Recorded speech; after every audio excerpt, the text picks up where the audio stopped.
Qeveria ka miratuar një projekt të ri për qarkun Shkodër të quajtur Porta e Alpeve, njoftoi Ministri i Infrastrukturës dhe Energjisë Enea Karakaçi.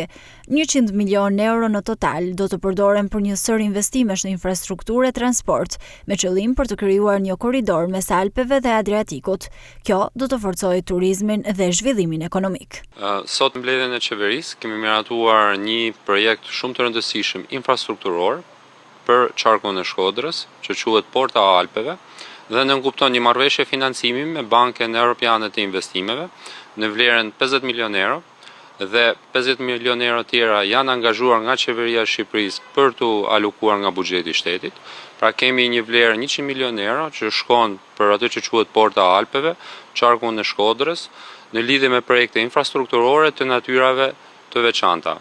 Çfarë konsiston? Programi dhe marrëveshja ka disa komponent, ku komponenti i parë ka të bëjë me rehabilitimin e shesheve urbane, rikonstruksionin e bulevardeve dhe qendrave multifunksionale, duke i dhënë hapësira më të mira qytetarëve të gjithë qarkut.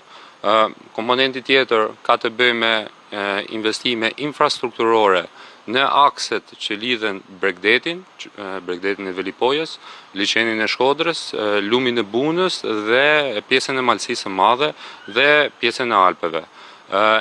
Komponenti tjetër shumë i rëndësishëm ka të bëjë me investime në rrjet kanalizimesh dhe ujësjellsi, si dhe pjesët që lidhen me transportin urban, por edhe gjitha ato elementet turistike për menaxhimin e ndotjes urbane.